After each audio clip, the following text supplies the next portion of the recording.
Les principaux exportateurs de pétrole du monde se réunissent le 5 mai, sur fond d'appels lancés dans le monde entier pour faire baisser les prix.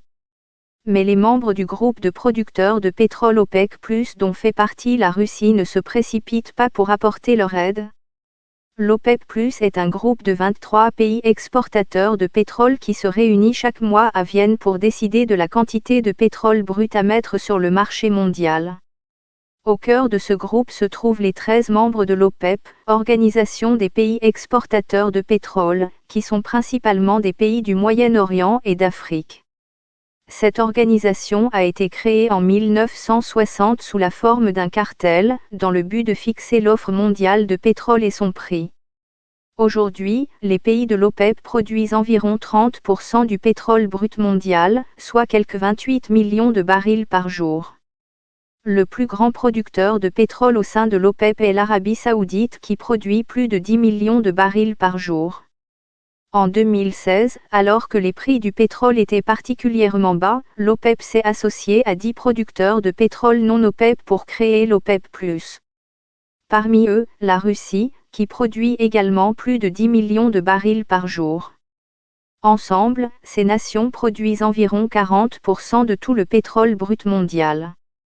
L'OPEP+ adapte l'offre et la demande pour équilibrer le marché, explique Kate Dourian, de l'Institut de l'énergie. Ils maintiennent les prix élevés en réduisant l'offre lorsque la demande de pétrole s'effondre. À l'inverse, l'OPEP+ a également le pouvoir de faire baisser les prix en mettant davantage de pétrole sur le marché, ce que les grands importateurs comme les États-Unis et la Grande-Bretagne lui demandent de faire. Au printemps 2020, alors que la Covid se répandait dans le monde entier et que les pays se confinaient, le prix du pétrole brut s'est effondré en raison du manque d'acheteurs. Les producteurs payaient des gens pour se débarrasser du pétrole, car ils n'avaient pas assez d'espace pour tout stocker, explique Madame Dourian. Après cela, tous les pays de l'OPEP+ ont convenu collectivement de réduire la production de 10 millions de barils par jour, afin de faire remonter les prix. En juin 2021, alors que la demande de brut commençait à se redresser, l'OPEP+ a commencé à augmenter progressivement son offre, mois après mois, en mettant 400 000 barils supplémentaires par jour sur les marchés mondiaux. L'OPEP+ fournit désormais quelques 2,5 millions de barils de pétrole par jour de moins qu'au printemps 2020. Cependant, lorsque la Russie a envahi l'Ukraine, le prix du brut s'est envolé pour dépasser largement les $100 le baril. Cela a provoqué des hausses importantes du prix de l'essence à la pompe. Lorsque l'OPEP+ a réduit l'offre de 10 millions de barils par jour en mai 2020, ils ont coupé trop net, explique David Fif, économiste en chef chez Argus Media. Maintenant, ils augmentent l'offre à un rythme lent qui ne tient pas compte des effets de la crise Russie-Ukraine. Selon M. Fif, les acheteurs de pétrole craignent que l'UE ne suive les États-Unis et n'impose un embargo sur les importations de pétrole en provenance de Russie. L'Europe importe actuellement plus de 2,5 millions de barils de brut par jour de Russie. La menace d'un embargo sur le pétrole russe a effrayé les marchés, dit-il, car elle pourrait entraîner une forte compression de l'offre. Le président américain Joe Biden a appelé à plusieurs reprises l'Arabie Saoudite à augmenter sa production de pétrole, mais en vain.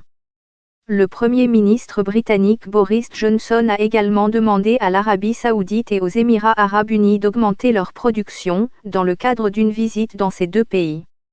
Lui aussi s'est vu opposer une fin de non-recevoir. L'Arabie Saoudite et les Émirats arabes unis ont des capacités inutilisées, mais ils refusent d'augmenter leur production de leur propre chef, explique Kate Dourian. Ils ne veulent pas se laisser dicter leur conduite par l'Occident.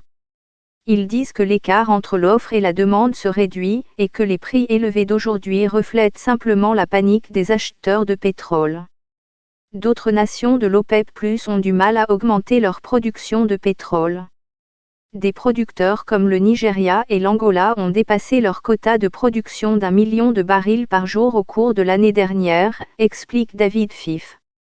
Les investissements ont chuté pendant la pandémie et les installations pétrolières, dans certains cas, n'ont pas été bien entretenues. Aujourd'hui, ils découvrent qu'ils ne peuvent pas assurer la totalité des augmentations de production. L'OPEP+ doit également respecter les souhaits de la Russie, puisqu'elle est l'un des deux plus grands partenaires de l'Alliance. Les Russes sont satisfaits des prix à ce niveau, déclare Carol Nakl, PDG de Crystal Energy. Ils n'ont rien à gagner à les voir baisser. L'OPEP veut garder de bonnes relations avec la Russie, il est donc très probable qu'ils poursuivent l'accord qu'ils ont tout conclu l'année dernière. Cela signifie une augmentation très progressive de l'offre de brut d'ici à septembre.